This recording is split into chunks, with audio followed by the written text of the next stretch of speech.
ان الحمد للہ والصلاة والسلام علی رسول اللہ وبعد. قال اللہ تبارک و تعالی فی کتابہ الکریم فاعوذ باللہ السمیع العلیم من الشیطان الرجیم بسم اللہ الرحمن الرحیم فمن شہد منکم الشہر فلیصمہ ومن کان مریضا او علی سفر فعدۃ من ایام اخر. آج کے اس درس میں ہم یہ جاننے کی کوشش کریں گے کہ وہ کون سے جائز اسباب ہیں کہ جن کی وجہ سے ایک انسان روزہ ترک کر سکتا ہے یا جن کی بنیاد پر انسان کو اختیار حاصل ہے کہ وہ روزہ چھوڑ دے، اور ان اعذار کے رہتے ہوئے انسان اگر روزہ چھوڑتا ہے تو گناہ گار نہیں ہوگا. ان میں پہلی چیز بیماری اور بڑھاپا ہے. ایسے بیمار کے لیے روزہ ترک کرنا جائز ہے جس کو روزہ رکھنے میں پریشانی ہو رہی ہو، لیکن جب وہ شفایاب ہوگا تو اس پر ان دنوں کی قضا واجب ہوگی جن کا روزہ اس نے ترک کیا ہوگا، کیونکہ اللہ رب العزت ارشاد فرماتا ہے ایام معدودات فمن کان منکم مریضا او علی سفر فعدۃ من ایام اخر. سورہ بقرہ کی 184 نمبر آیت ہے. گنتی کے دن ہیں، لیکن تم میں سے جو شخص بیمار ہو یا سفر میں ہو تو وہ اور دنوں میں گنتی پورا کر لے. اللہ رب العزت نے دوسری جگہ ارشاد فرمایا فمن شہد منکم الشہر فلیصمہ ومن کان مریضا او علی سفر فعدۃ من ایام اخر. سورہ بقرہ کی 185 نمبر آیت ہے. اس میں اللہ رب العزت ارشاد فرماتا ہے کہ تم میں سے جو شخص رمضان کا مہینہ پالے وہ روزہ رکھے، ہاں جو بیمار ہو یا مسافر ہو اسے دوسرے دنوں میں یہ گنتی پوری کرنی چاہیے. وہ بیمار جس کی شفایابی کی امید نہ ہو یا جو روزہ رکھنے سے مستقل طور پر عاجز ہو، جیسے بوڑھا، وہ روزہ نہیں رکھے گا، اور ایسے لوگوں پر قضا بھی واجب نہیں ہوگی، بلکہ ایسے شخص پر فدیہ واجب ہے. اور فدیہ یہ ہے کہ انسان ہر روز ایک مسکین کو کھانا کھلائے. یعنی جتنے روزے انسان ترک کرے گا ان روزے کے بدلے انسان ایک مسکین کو کھانا کھلائے گا. امام بخاری رحمہ اللہ کہتے ہیں بوڑھا ضعیف شخص جب روزہ نہ رکھ سکے تو فدیہ دے. انس بن مالک رضی اللہ تعالیٰ عنہ بھی جب بوڑھے ہو گئے تھے تو وہ 1 سال یا 2 سال رمضان میں روزانہ ایک مسکین کو روٹی اور گوشت دیا کرتے تھے اور روزہ چھوڑ دیا کرتے تھے. عبداللہ ابن عباس رضی اللہ تعالیٰ عنہما بہت بوڑھے مرد یا بہت بوڑھی عورت کے بارے میں کہتے ہیں جو روزے کی طاقت نہ رکھتے ہوں انہیں چاہیے کہ ہر روزہ کے بدلے ایک مسکین کو کھانا کھلا دیں. جو شخص اس عاجزی کی وجہ سے روزہ نہ رکھ سکے، جس کے خاتمے کی امید نہ ہو، خواہ ہو بیماری ہو یا بڑھاپا، ہر دن کے بدلے ایک مسکین کو آدھا ساع گندم، کھجور، چاول یا اس جیسی چیزیں کھلائے جو شہر کی خوراک اور غذا ہو، اور عصری پیمائش کے مطابق اس کی مقدار تقریباً 1.5 کلو ہے. اگر مریض بمشقت روزہ رکھتا ہے تو اس کا روزہ درست ہوگا. بہت سارے بیمار ایسے بھی ہوتے ہیں جو روزے کا اہتمام کرتے ہیں، روزہ نہیں ترک کرتے ہیں، حالانکہ روزہ رکھنے میں انہیں تکلیف ہوتی ہے. تو سوال پیدا ہوتا ہے کہ ایسے لوگ اگر روزہ رکھتے ہیں تو ان کا روزہ قابل قبول ہوگا کہ نہیں. تو اس تعلق سے درست موقف یہ ہے، راست موقف یہ ہے کہ ایسے لوگوں کا روزہ درست ہوگا اور کفایت بھی کرے گا. اگرچہ ایسے لوگوں کے حق میں بہتر یہی ہے کہ وہ رخصت کو اختیار کریں اور روزہ نہ رکھیں، کیونکہ عبداللہ ابن عمر رضی اللہ تعالیٰ عنہ سے مروی ہے کہ رسول اکرم صلی اللہ علیہ وسلم نے ارشاد فرمایا کہ ان اللہ یحب ان تؤتی رخصہ کما یکرہ ان تؤتی معصیتہ. مسند احمد کی روایت ہے کہ اسی طرح سے اس روایت کو ابن حبان اور بیہقی نے بھی نقل کیا ہے اور شیخ البانی نے ارواء الغلیل میں اسے صحیح قرار دیا ہے۔ اس میں اللہ کے رسول صلی اللہ علیہ وسلم ارشاد فرماتے ہیں کہ بے شک اللہ تعالیٰ پسند کرتا ہے کہ اس کی دی ہوئی رخصتوں پر عمل کیا جائے جیسے اپنی نافرمانی کو ناپسند فرماتا ہے۔ اگر انسان کو معلوم ہو جائے یا غالب گمان ہو کہ روزہ رکھنے کی وجہ سے اسے نقصان یا ہلاکت لاحق ہوگی تو اس پر روزہ رکھنا حرام ہے۔ کوئی ایسا مریض ہے جس کے تعلق سے ڈاکٹر کہہ دیں کہ تم روزہ رکھو گے تو تمہارے مرض میں اضافہ ہو جائے گا، تم ہلاک ہو سکتے ہو یا تمہاری بیماری یقینی طور پر بڑھ جائے گی، تو ایسے انسان کے لیے روزہ رکھنا درست نہیں ہے، کیونکہ اللہ رب العزت قرآن پاک کے اندر ارشاد فرماتا ہے وَلَا تَقْتُلُوا أَنفُسَكُمْ إِنَّ اللَّهَ كَانَ بِكُمْ رَحِيمًا۔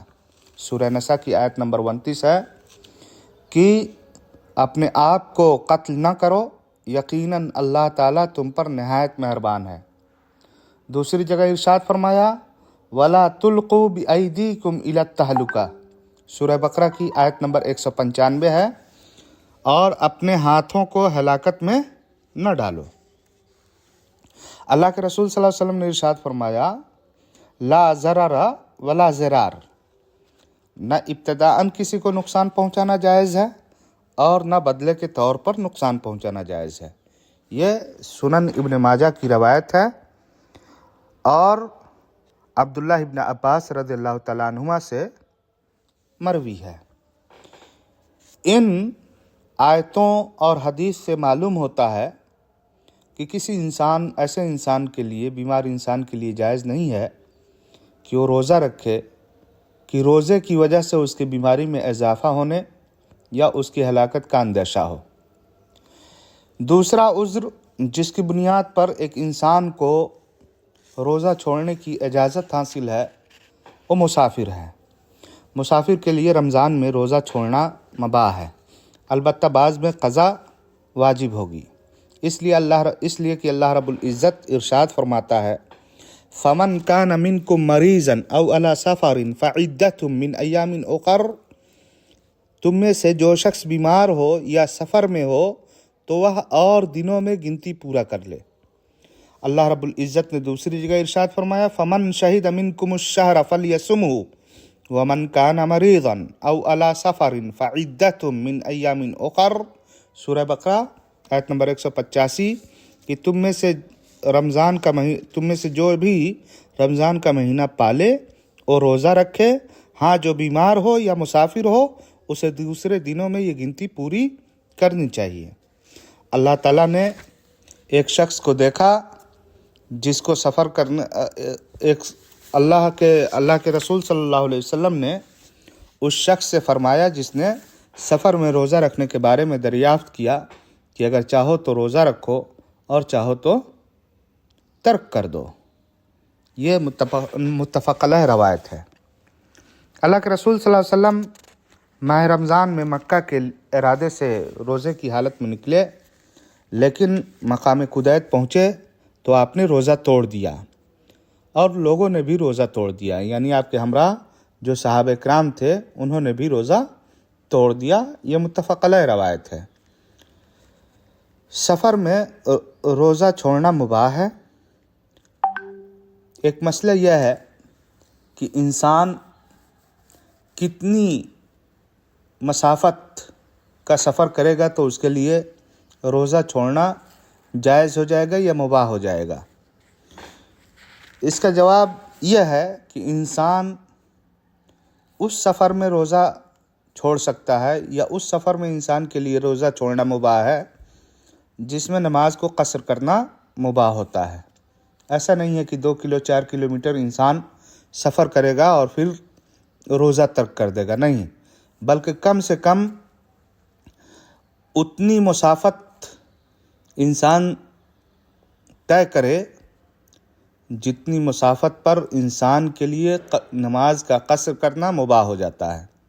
اس کا تخمینہ 48 میل یعنی تقریباً 80 کلومیٹر لگایا گیا ہے۔ اگر کوئی روزہ ترک کرنے کے ارادے سے سفر کرتا ہے تو اس کے لیے روزہ چھوڑنا جائز نہیں ہوگا۔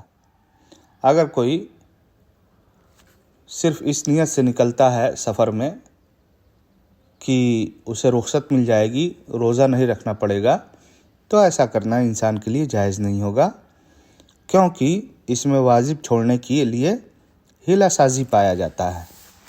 اگر مسافر روزہ رکھتا ہے، بہت سارے مسافر ایسے بھی ہوتے ہیں جو بحالت سفر روزے کا اہتمام کرتے ہیں، تو ایسے لوگوں کا کیا حکم ہے؟ تو ایسے لوگوں کا روزہ درست ہوگا اور کفایت بھی کرے گا۔ انس رضی اللہ تعالیٰ عنہ سے مروی ہے کہ ہم نبی اکرم صلی اللہ علیہ وسلم کے ہمراہ سفر کیا کرتے تھے، روزہ رکھنے والا ترک کرنے والے پر اور چھوڑنے والا روزے دار پر عیب نہیں لگاتا تھا، یعنی کننا نسافر مع النبی فلم یعب الصائم علی المفطر ولا المفطر علی الصائم، متفق علیہ روایت ہے۔ البتہ سفر میں جس انسان پر روزے میں مشقت ہو تو اس کے حق میں رخصت اپناتے ہوئے روزہ چھوڑنا ہی بہتر ہے، کیونکہ نبی اکرم صلی اللہ علیہ وسلم نے سفر میں ایک روزے دار کو دیکھا کہ اس پر سخت دھوپ کی وجہ سے سایہ کیا گیا تھا، لوگ اس کے گرد جمع تھے، تو آپ صلی اللہ علیہ وسلم نے فرمایا لیس من البر الصیام فی السفر، سفر میں روزہ رکھنا نیکی کا کام نہیں ہے۔ یہ متفق علیہ روایت ہے۔ اگر کسی نے ایک ملک میں غروب آفتاب کے بعد افطار کیا، یعنی جیسے کوئی شخص ہندوستان میں افطار کر لیا، غروب ہو گیا، اس کے بعد افطار کر لیا، پھر ہوائی جہاز سے اڑان بھرا اور اس نے سورج دیکھا، تو بلا روزے کے رہے گا۔ فضا میں جاتا ہے اور اسے سورج دکھائی دیتا ہے، تو اب کیا وہاں روزے سے رہے گا؟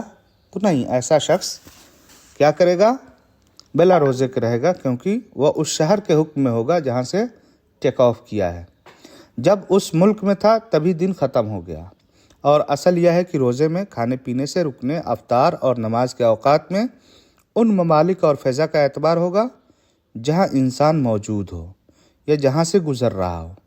اگر غروب آفتاب سے چند منٹ پہلے طیارہ پرواز کیا اور دن باقی رہا تو اس کے لیے جائز نہیں ہے کہ وہ افطار کرے یا مغرب کی نماز پڑھے حتیٰ کہ فضا کا سورج غروب ہو جائے۔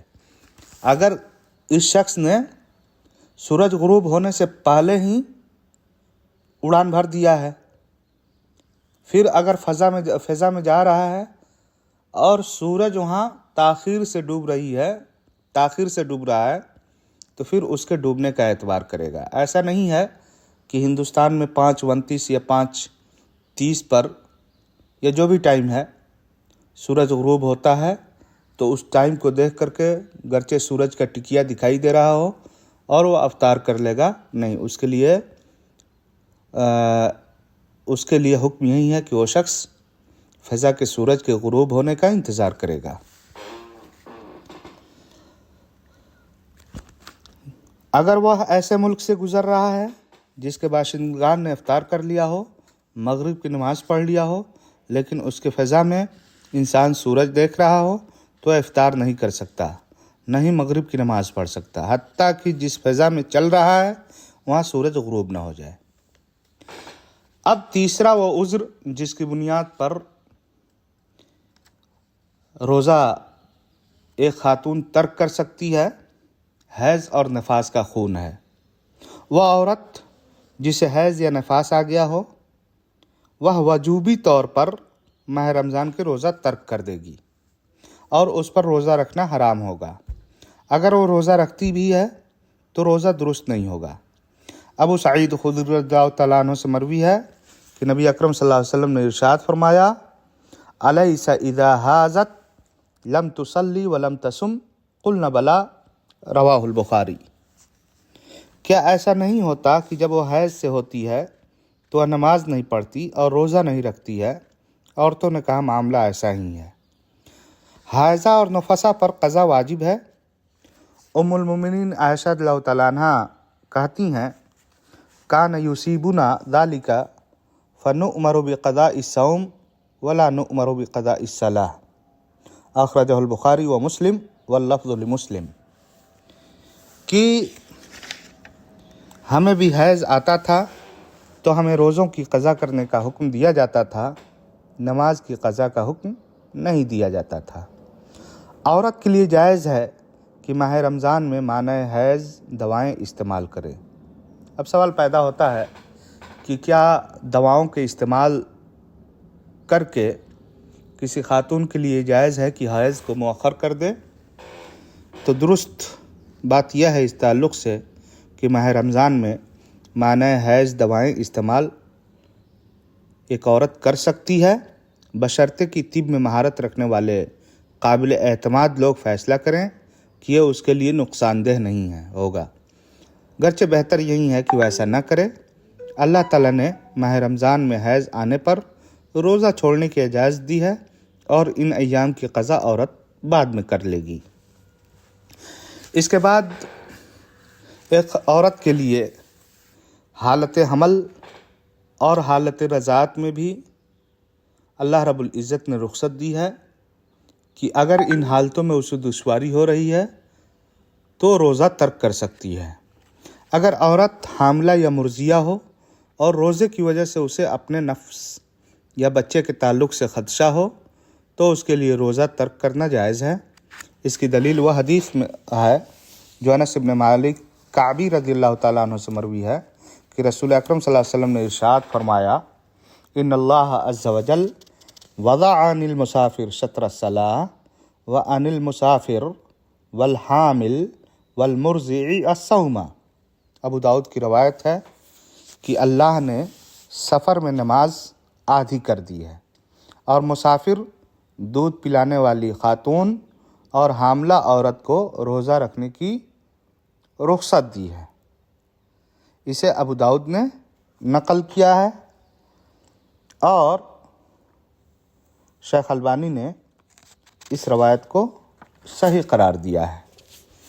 حاملہ اور مرضیہ جن ایام میں روزے نہیں رکھیں گی ان کی قضا بعد میں کریں گی۔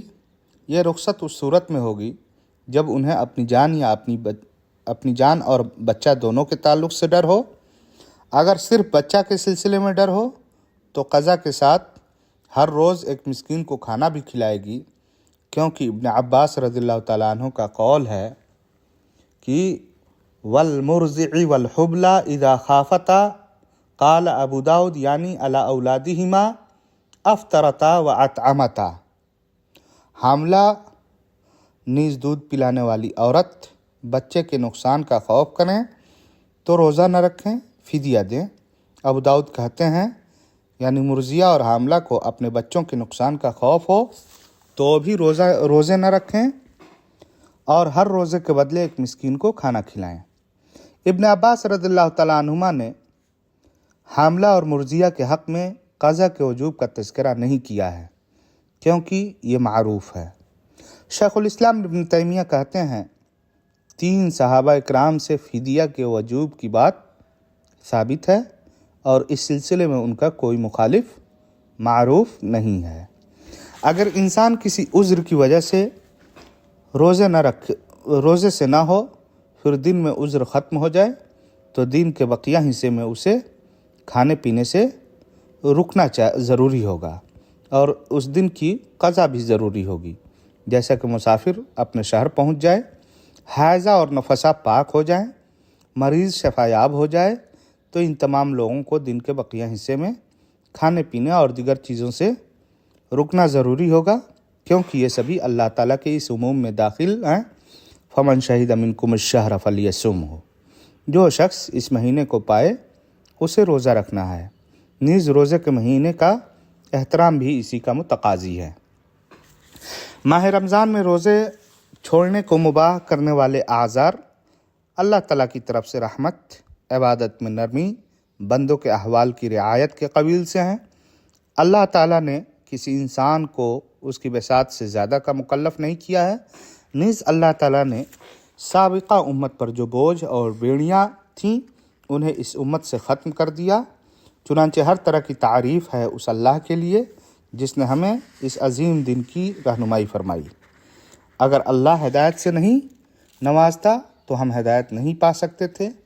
ہم اللہ سے دعا کرتے ہیں کہ وہ اپنے ذکر، شکر اور اچھی عبادت پر مدد فرمائے اور ہمیں ان امور کی توفیق بخشے جسے وہ پسند کرتا ہے۔ اللہ اعلم وصلی اللہ وبارک علی نبینا محمد وآلہ وصحبہ اجمعین۔ السلام علیکم ورحمۃ اللہ وبرکاتہ۔